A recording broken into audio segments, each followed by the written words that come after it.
இங்கே இவன் வந்து ஆஃபீஸ்லேயே வந்து பில்லி சூனியம் பண்ணுறனால வந்து இவனை வேலையை விட்டு தூக்கியிருப்பாங்க. அதுக்கப்புறம் பொண்டாட்டிட்டு வந்து இந்த மாதிரி வந்து எனக்கு வேலை போயிடுச்சு அப்படின்னு வந்து சொல்கிறாரு. பெத்தனால தான் வந்து எனக்கு இத்தனை பிரச்சனை நடந்தது அப்படின்னு சொல்கிறா பிள்ளைய.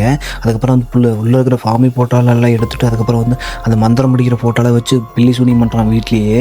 அதுக்கப்புறம் பார்த்தீங்கன்னா வந்து காட்டிலேயே போய் எல்லா வேலையும் பண்ணுறான். அப்புறம் ஒரு நாள் மனைவி வந்து ஏங்க இப்படி பண்ணிட்டு இருக்கீங்க, வேலைக்கு போங்க அப்படின்னு வந்து சொல்லி எதை சொல்கிறாங்க. அதுக்கு வந்து மனைவி போட்டு அடிக்கிறாங்க. என்னமோ சத்தம் கேட்குறது வந்து வெளியே போய் பார்க்குறாங்க. மக்களெல்லாம் வந்து பில்லி சூனியம் பண்ணுறான், அவனை வந்து காலி பண்ண சொல்லுங்கன்னு சொல்கிறாங்க. அது அவரும் வந்து காலி பண்ணிட்டு அப்புறம் வந்து வந்துடுறாங்க. அதுக்கு இங்கே வந்து கம்முன்னு இல்லாமல் யாரோட சேர்ந்துட்டு அவனும் வந்து பில்லி சூனியம் பண்ணிட்டு இருக்கான். பிள்ளைய வச்சு தான் அடுத்தது பண்ணணும் அப்படின்னு சொல்லிடுறான். அதை கேட்டுறாங்க மனைவியுமே. அதுக்கப்புறம் வந்து அங்கேயும் மந்திரம் பண்ணிட்டு இருக்காங்க. அதை வந்து பொண்டாட்டி வந்து கேட்குறான், எதுக்குங்க இப்படி பண்ணிட்டு இருக்கிறீங்க இங்கே வந்து அப்படின்னு சொல்லிட்டு இருக்கான். அதை கேட்காம வந்து அவன் போட்டு பொண்டாட்டி போட்டு அடின்னு அடிப்பான். அவர் வீட்டுக்காரங்க தான் வந்து இந்த மாதிரி வந்து தடுத்து கூட்டிகிட்டு போயிடுறாங்க, சத்தம் போடாங்கன்னு.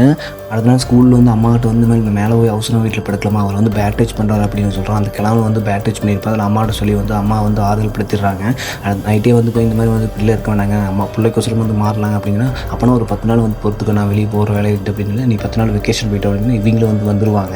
அப்புறம் வந்துட்டு இங்கே ஒருத்தர் கூட வந்து ரொம்ப க்ளோஸ் ஆகிருப்பாங்க அவங்க கூட. அப்புறம் வந்து 10 நாள் கழிச்சு வந்து கூப்பிட்டு இந்த பிள்ளை வந்து ரொம்ப சந்தோஷமாக வந்து கொஞ்சம் பார்த்து அவங்க சந்தேகமாக பார்க்குறாங்க. அப்புறம் புது வீட்டுக்கு வந்திருப்பாங்க. வந்துட்டு இங்கே தான் இனிமேல் நம்ம இருக்கோம்னு சொல்லிடுறோம். அப்புறம் வந்து பிள்ளை வந்து இங்கேயும் வந்து இப்படி பண்ணுறீங்க, என்ன வேணால் பண்ணுங்க, பிள்ளை எது பண்ணாங்க அப்படின்னா நம்ம காசு வருமானத்துக்கோசம் நம்ம என்ன வேணால் பண்ணலாம் அப்படின்னு சொல்கிறாங்க, நீ கொஞ்சம் பொறுத்துக்க அப்படின்னு சொல்லிடுவான்.